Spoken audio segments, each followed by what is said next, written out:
On this week's episode of Three Cups and a Dash of Spirituality, join the girls in part 2 of Reincarnation. Play the music.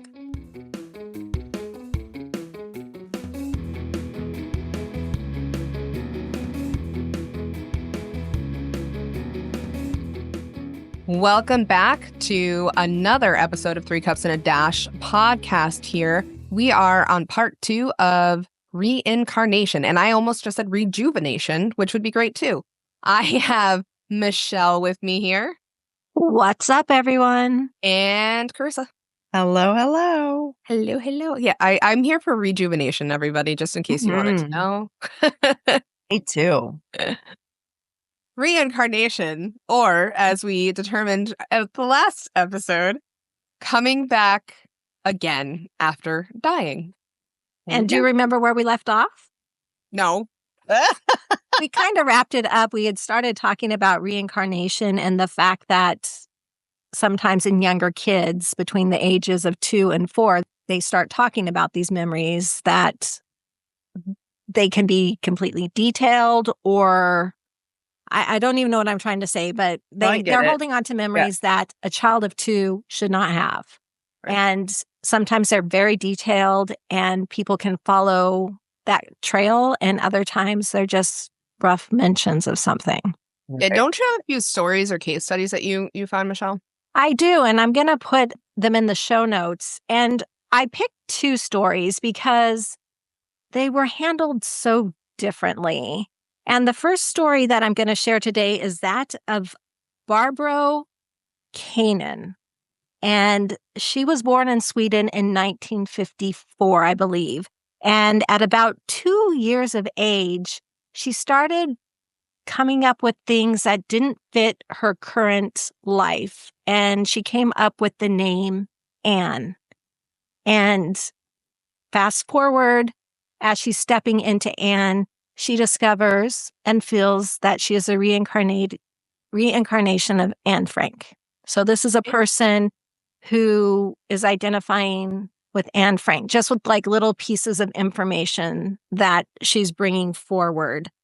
There was a whole lot of confusion there. The parents didn't like it very much. And if I remember, it was them taking her to a psychiatrist. Like, she's talking about all this stuff and we don't like it. This is weird. And so what did that teach Barbro to do? Not talk about it. Not talk about it and hold it in. Well, the parents did start opening up at a later age to it, and they took her to the place where Anne Frank was born. Oh, I think I did. Where her house was. And they're like, well, we should get a taxi or something to go to that location. And she's like, no, I know how to get there. And she led them without a map, and we didn't have phones back then, to the Anne Frank house. Wow. That gave me chills. I mean, how much more information at any time do you need other than this person who's never been here before knows how to get to a location that they shouldn't know, right? Like that's crazy to me. Anyways. Exactly, especially when you don't have Google and you're like 12 years old or younger. I mean, I don't remember all the specifics, but again, I'm going to put the link into the show notes because I think that story is just such a good example of somebody stepping in, seeing something and identifying so strongly with that. And they'd already pulled out the name Anne and then being able to find the location. And I think at the point she found the location, both of her parents were kind of like, wow, there's something going on here. And so it became something maybe they could talk about a little bit more. I do know later on in life, she was introduced to, I think Anne Frank's one of her cousins, and he recognized her as Anne Frank too. And so they had that connection. Many people think she's a fake, but I don't think you fake finding your way in the middle of Amsterdam to a location. No. Yeah. How do you fake that? Like that, like how do you make that up? That's not a thing. It's not a thing. And so I wanted to talk about that story first because the parents immediately stepped into what's wrong with my child. There is another story, and it's about a little boy named James. And James was born on April 10th, 1998. And at about 2 years of age, he started having these nightmares. And he would talk of an airplane that had crashed and I was know, on I've fire. heard this one. Yes. Okay. Yeah, this is an amazing story. And he said there was a little man in it that couldn't get out.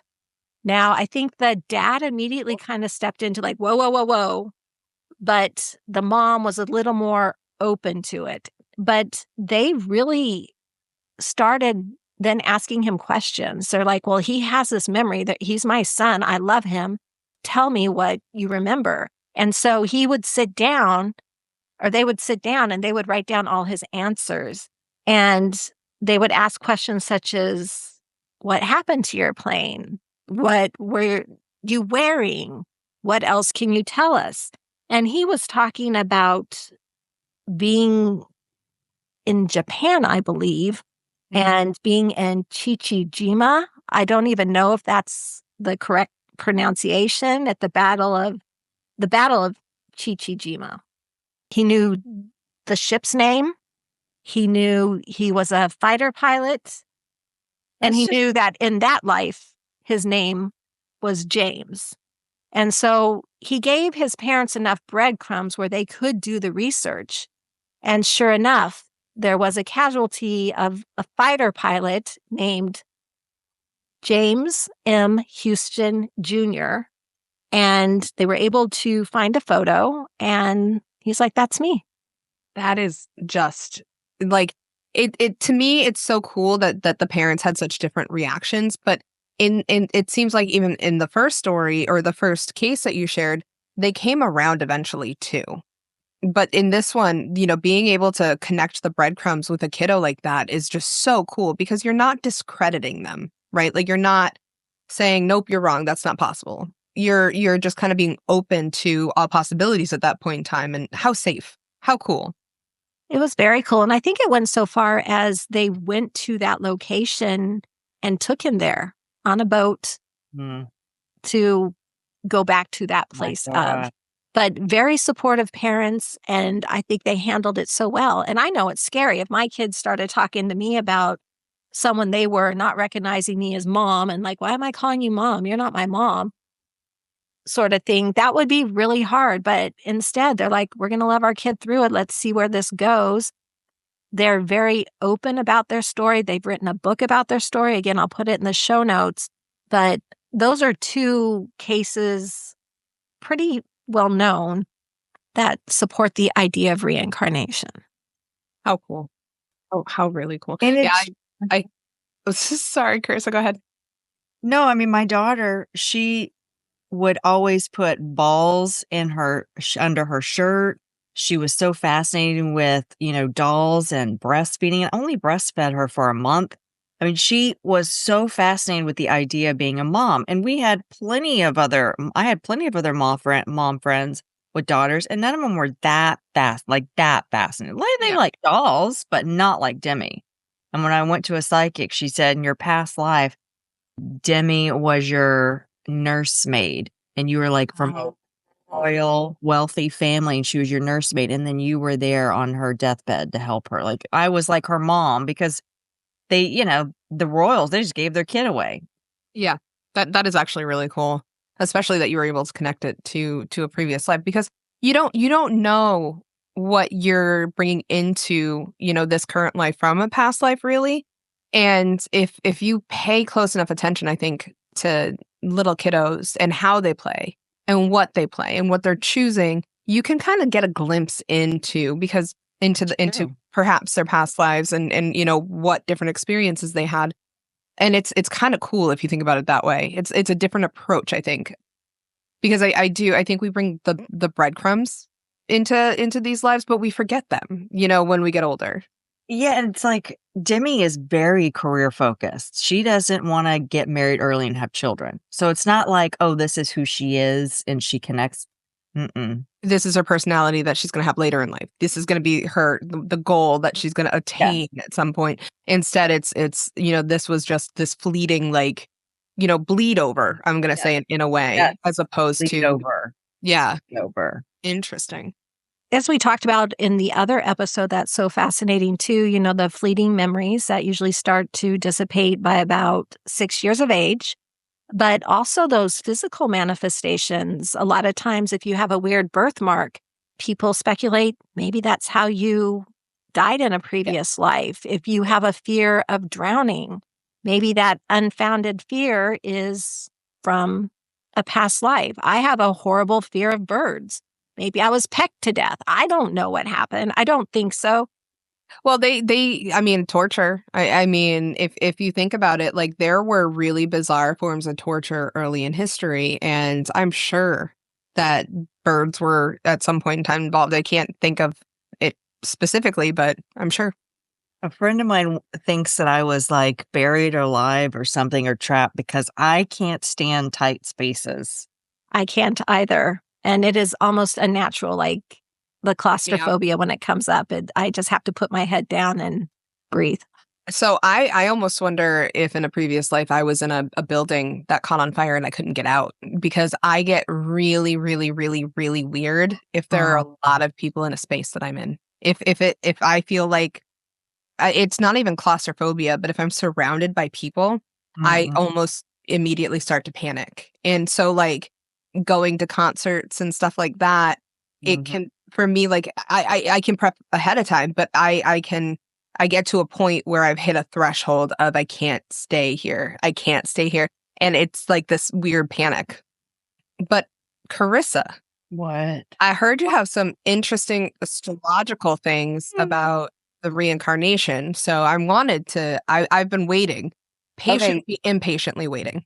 You know what? I think everybody has been waiting to hear Carissa and her astrology knowledge. Well, but the thing is that with astrology, you're going to be learning your whole life. And I still am a baby when it comes to learn. There's so much to learn and there's so many layers. So when you see these videos on TikTok where it's like, if you have this, you're that. And why, yeah, there's a piece of it. There's still just so many layers that we can't. So with that being said, this is going to be, it's going to be general. It's going to be a little specific. And then I want y'all to say, you know, that really resonates with me, or that's something I've outgrown. So people can realize your chart does not determine who you are. Like you just work with the planets. It's not the planets determine your life, if that makes sense. Okay. It does. So real quick, are you going to be doing case studies on us, or is this just general for everybody? Like you've put our information in. Yeah, I could start with me if y'all want to start with me. No, I'm fascinated. Okay. So wherever you want to start, let's y'all tell me, Michelle or Stacy, who wants to go first? Michelle. Okay. So I was going to say Stacy. So Michelle has South Node in Leo, and that's in the first house. And so here are some things that you could have been in your first life. You were likely a powerful, charismatic figure, perhaps a leader, performer, or a noble person who commanded attention. So Leo in the first house suggests you were known for your individuality, self-expression, possibly even fame. There you could have been a ruler, entertainer, or someone in the public eye. It also indicates a life centered on personal recognition rather than cooperation with others.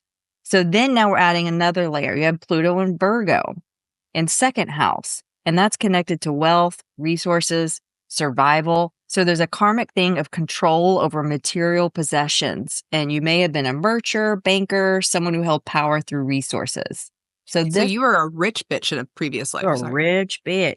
So this placement also points to a deep transformation around values and self-worth in this life, possibly due to betrayals or loss because of your past life. So now taking a step further, you have Jupiter and Neptune in Sagittarius in the fourth house. So your past life also could involve travel, exploration, spiritual pursuits, philosopher, scholar, religious figure. You see how they have all these layers? And again, you could have been a noble. That also indicates noble. Then your North Node in Aquarius in the seventh house. In this lifetime, you are meant to shift from self-focus to collective consciousness, which you are. That is you, right? It is. So your path involves learning to collaborate, work within communities, and embrace humanitarian ideals. Relationships will be key to your growth. It's learning to be part of a team rather than a sole leader. And your purpose may involve unconventional relationships, social reform, or technology, which is what we're doing. I mean, this is unconventional. That's awesome. Yeah, no, that's so true. With all that together, you could have been a monarch, ruler, merchant, banker, religious leader, because it involves all those layers. You know that because of your past life, you may have an innate need to be seen, appreciated, or recognized for your individuality. And there could be a subconscious fear of blending into the crowd or losing your identity. Just know that's from your past life. That's a lot from your past life. And that's something to say, no, I'm not an I'm a we kind of thing. And then let me go down to the bottom because there's a whole bunch of stuff. What you do instead of seeking personal glory, you work towards social change and collective success. Instead of controlling wealth, if in your past you used to because you're not like that now. You control money, you get worried about losing it. Let that go. And instead of being defined by tradition, that's your past life, your life now is about embracing progressive, innovative future, which you're like, I can't be a Baptist, a Christian, that we've talked about that. And instead of dominance in relationships, you're learning in this life to balance, trust, mutual support. But your past life did give you strong leadership abilities, wisdom, and charisma. What did you get from that? Because I'll see how it's very general. It is very general, and I'm trying to think about the 3 past life regressions that I've had. One of them was, how do I put it? Like, it almost sounds like a romance novel, but believe me, it didn't turn out like a romance novel, but I was brought into a situation higher than where I was born, sort of thing, into a noble environment, which ended up causing a lot of chaos for everybody and led to the demise. The second one, it almost would have felt like the spiritual part was coming out, and I was told to keep it under wraps, to not talk about it. And they sent me out, and I felt like I was being followed. I was running and hit my head and died. So, and another one, I was a police officer. Those are the 3 that I know about. But what you're saying right now is true. I don't really like to be the center of attention, and I kind of like to blend in, but for the greatest and highest good, I will do what I need to do. Okay, Stacy. Okay, let's see. Scrolling up. Okay, there we go. Stacy. So your South Node is in Libra in first house. I'm saying this because if listeners have the same thing, they'll be like, oh, that's me. So in a past life, I was doing this. I was like, oh, this is a lot like Stacy. In your past life, you were likely focused on relationships, diplomacy, and balance. You may have been someone who relied heavily on others, possibly a socialite, mediator, even a royalty to maintain harmony. So this first house placement indicates a strong personal identity, meaning you may have been physically attractive, well-known, or someone who played a major role in shaping culture, artistic trends. So now going a step further, Pluto in second and Scorpio. You have a deep connection to wealth, power, and possibly secrecy in your past life. You may either have been someone who controlled vast resources or experienced dramatic losses due to hidden power struggles. So again, this is different than Michelle's. While you could have had the involvement with finances and baking, it also could have been occult knowledge and someone who's an alchemist rather than, money, the royalty thing. Moon in Capricorn, 4th house, Saturn in Sagittarius, 3rd house. Your past life likely involved responsibilities tied to family, land, and governance. There's a theme of harsh emotional lessons, meaning you might have had a strict upbringing or been a caretaker for others at a young age. That was your past life, though. Yeah, that's interesting. That's really interesting. Right? And then karmic lessons in this life, that's the North Node in Aries in 7th house. This is you. Meant to shift from dependence on others, Libra, to learning self-reliance and leadership, Aries. It's about, because this is how you are now. Look how you're evolving. Embracing assertiveness, taking initiative, and not being afraid to stand alone.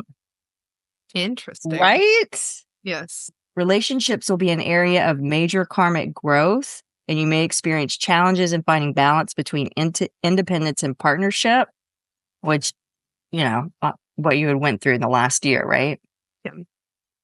For this life, it's about embracing emotional openness, learning to share your feelings and accept support instead of being too independent, right?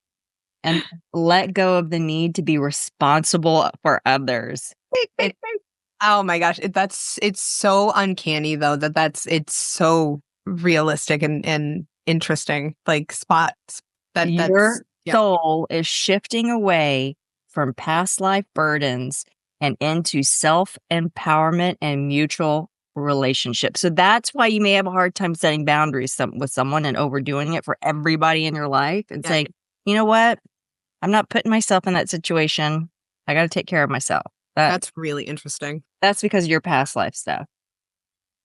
Trust that emotions are not a weakness. Being vulnerable actually strengthens connections and allowing you to build authentic relationships. Because in your past life, you're always compromising or sacrificing personal power for everybody. Isn't that cool? That is so cool. And so spot on too. I'm sitting here like, yep, that's very accurate. And Michelle's going, yep. She's just sitting here shaking her head like, yep. That's really cool. Oh, I can do mine if you want mine. Yeah. Let's see. So listeners can, if they have it. So I have a South Node in Pisces in 5th house. So in past lives, you're likely lived a life deeply connected to creativity, romance, or spirituality. You may have been an artist, mystic, or even a performer who relied on intuition. The 5th house suggests you may have had fame, been admired for your talents, or lived a life of pleasure and indulgence. Woo. However, there may have been a tendency to escape reality, possibly through addictions or overemphasis on pleasure. Yeah, I could see that. Pluto and a Libra in 11th and 12th house planets, Venus, Mars, Uranus, past life justice, balance, relationship, social movements. I also have Venus and Mars in my 12th, involved in hidden or karmic relationships, leveled at what was forbidden, secret affairs, or connections that were unresolved. Uranus in the 12th hints at sudden upheavals, possibly imprisonment, exile, or rebellion against authority. I mean, we see that little flare in me. So you were spicy. I was spicy as hell. I kind of like her. Hidden affairs, secret affairs. Like, God, that sounds yummy. And in this life, I'm a Virgo, and I'm like, no, that's messy. So if, for listeners, you have your, like me, 5th house South Node, 12th house activity with a lot, I have 5 planets in 12th house. It's possible you were someone influential, artistic, or spiritually significant. You may have had a glamorous or indulgent life, but also experienced isolation, secrecy, and karmic struggles. You could have been a mystic, healer, revolutionary, working behind the scenes. I could have lived in seclusion as a monk, nun, or prisoner. And I sacrificed personal desires for a higher cause. So there was isolation. So in this life, it's a struggle with trusting others or fear of being vulnerable in relationships. Fear, you're likely to do it all alone or have deep subconscious fear of betrayal. And in this life, you must break free from solitude and learn to build friendships and community. I'm a homebody, Yeah. And, people annoy me. And I'll go back to one of our earlier episodes and we're both like, well, we're kind of scared of you. I mean, that's evolved and changed. But when we first met you, do you remember that? That's the Scorpio ascendant, though. So when you meet someone and you're kind of like, oh, whoa, that's because they're very intense and they see right through you. So it's like, what the fuck? Back up, lady. And like I know someone who has a Scorpio ascendant. But I love it, though. I'm like, You tell me, I'll tell you. I have to heal trust issues by forming genuine friendships first before rushing in. I used to do that all the time when I was young and I'd get hurt. So that's how something that I've overcome. But yeah, that's me. That's really cool. I really see that in this friendship too. Just it's built over time. And like you're talking about reincarnation, the layers, like the friendship has been layers. It started here and over time building trust and just learning that I'm still afraid of lean Carissa. into it. Shut up. Shut See? up. Demonstration But right there. instead of suffering in silence, speak up and connect with others. And You do. I don't say anything until it's over. And then you're like, No, "Why you didn't you do. call me?" I mean, you do with us. Like, you're at that point with us, like, you speak up and we know exactly where you stand. I see you as a very straightforward person. You're not going to beat around the bush too much. See, what's interesting, like talking about like expressing your emotions and stuff like that, is I will be so transparent with myself. Sometimes I will be upset about something, but I won't know what or why. For it sometimes even, at this age, it takes me a while to figure out what is upsetting me. And when it clicks into place, I go, Oh, because that's your Capricorn moon. So Capricorn moon is the boss. They're the CEO. They get things done. And when Capricorn is in moon, it can't connect to the feelings. That's just not Capricorn. okay, that's really good to know, because So we've had many a conversation, and I remember a couple of weeks ago, I was just in a pissy mood all weekend. Something was really bothering me, and I couldn't figure out what it was. And then it clicked like 2 days later, and I was like, oh, okay. yeah, and one of the cool things about astrology is Capricorn moon, you go, oh yeah, there's my Capricorn moon. I didn't figure it out till weeks or months later. And I have a placement where when I figured this out, I was like, oh my God, this is how knowing your stuff can normalize things. So for one of them, for mine, is that I can sometimes go into a daydream and fantasize about rescuing someone. And when I would do that, I'd be like, oh, this is my childhood, or this comes from that, blah, blah, blah. And then when I learned about it in astrology, I was like, I know where this comes from, but regardless, oh, there's those planets in that house. Now I can shut it off. Interesting. That's really interesting. But so then all you do is go, oh, Capricorn moon. Yeah, okay, I'll figure it out later. Capricorn moon. Yep. Instead of beating ourselves up, right? Yeah. I found it so fascinating, too, as you were going through each of the descriptions. And believe me, I got lost in your words. I'm like, oh, tell me more, tell me more. How we each had similar things in one of those layers that definitely, like, that's why we're friends today. We each had that, I'm going to say fame, but that being seen, being out there. That's so cool, though. It is. It's limitless possibilities. And I mean, you keep challenging yourself and learning, and that's what we're supposed to do in this life. So you found something that really speaks to you. And I just love when you are like, oh yeah, that's your Capricorn moon, or it's amazing to me. It's normalizing it. Yeah, it is normalizing it. Normalizing it. Instead of like, ooh, that's bad. It's like, what? Who fucking cares? Ooh. I honestly, though, I think that this is a really great place for us to leave off with reincarnation. What a great way to kind of wrap it all up, looking at the three of our, potential past lives and the connection into this life. How cool. Yeah. Yeah. Yeah. Thank you, Carissa, for doing that. Yes, thank you. I'll keep learning and share more later. All right. Well, I'll bring us out then. So with that, I'm going to say, stay classy. Stay sassy. And stay badassy until next time, everyone. Goodbye. Bye.